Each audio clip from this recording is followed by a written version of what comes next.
ये बिल्कुल आपने सही कहा सर। हमारी जो नई पीढ़ी है और संभाजी महाराज जैसे जो लोग हैं, उनके बारे में जितना जानना चाहिए था, शायद हमारी इतिहास की किताबें वो बातें वहां तक पहुंचाने में सफल नहीं रही हैं। तो आप जैसे लोग जो आ रहे हैं, इनका मुझे तो लगता है कि पूरे बिहार को, पूरे राष्ट्र को कृतज्ञ होना चाहिए कि उन कहानियों से आप जोड़ रहे हैं। मेरा सवाल ये है सर कि आपको हम लोगों ने अलग अलग किरदार में देखा है, आपके किरदार के अलग अलग आयाम देखे हैं। कितना मुश्किल था विक्की कौशल के लिए कि ये इस जो छावा की भूमिका को जस्टिफाई कर पाना, इस भूमिका को, क्योंकि पीछे की जो कोशिश दिख रही है वो तो लग रहा है सर कि जो हम लोग देख रहे हैं पर्दे पे, लेकिन उसके पीछे कैसे आपने खुद को तैयार किया, थोड़ा अगर ये बताएंगे तो बहुत सारे थिएटर से लोग बैठे हुए हैं, उनको फायदा होगा।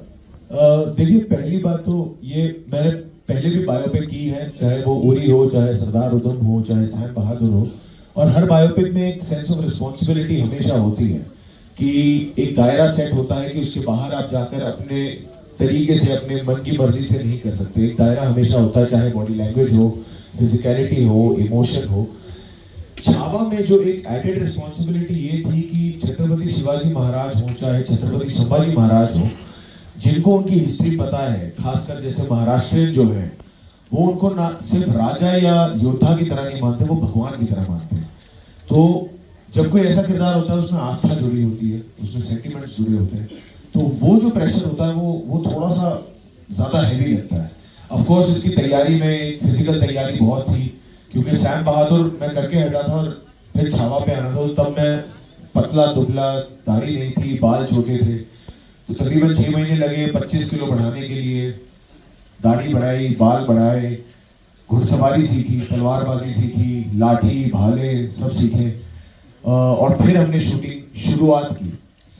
क्योंकि लक्ष्मण सर बड़े क्लियर थे कि इसमें मैं चीटिंग नहीं करना चाहूंगा, क्योंकि ये एक्शन जो आप देखेंगे इस फिल्म में वो बहुत रियल तरीके से शूट की गई है, बड़े ग्रैंड वे से शूट की गई है। तो अगर आप जो 2000 लोग देख रहे हैं एक फ्रेम में, जिसके बीच में ये अकेले लड़ रहे हैं, वो 2000 के 2000 हैं, उसे वीएफएक्स से ऐड नहीं किया गया है। क्या बात है। अगर वो जंगल में शूटिंग है तो वो जंगल में है, नदी है तो नदी है, आग है तो आग है, मिट्टी है तो मिट्टी है, तो वो काफी रियल तरीके से, ग्रिटी तरीके से शूट किया गया है। तो उसमें चीटिंग की गुंजाइश नहीं थी। तो उसकी तैयारी में, एक्शन रिहर्सल हो या बाकी जो इर्द गिर्द तैयारी थी, उसमें वक्त बहुत लगा।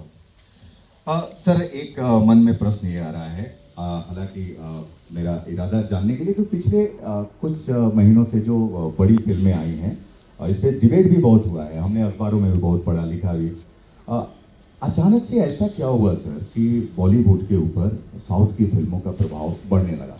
तो आप इसे कैसे देखते हैं, क्योंकि आप उस इंडस्ट्री में हैं, आपका अनुभव है, तो ऐसा क्या है कि लोगों के करीब पहुंचने लगी वो फिल्में, और हमारी जो कहानियां थी बॉलीवुड की, वो थैंक्स कि आपने एक इस तरह की फिल्म हम लोगों को दी जिसपे हम लोग नाच कर सकते हैं, गर्व कर सकते हैं, लेकिन इसके पीछे क्या आप कैसे देखते हैं सर?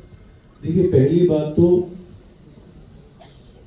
ये जो बॉलीवुड वर्सेस हो गया है, ये इंटरनेट की बात है। अगर आप बॉलीवुड में भी आएंगे या चाहे साउथ में भी जाएंगे, जो इंडस्ट्री है, जो इंडस्ट्री के लोग हैं, वो वर्सेस कभी नहीं देखते, वो खुश ही होते हैं। इनफैक्ट यहाँ के एक्टर्स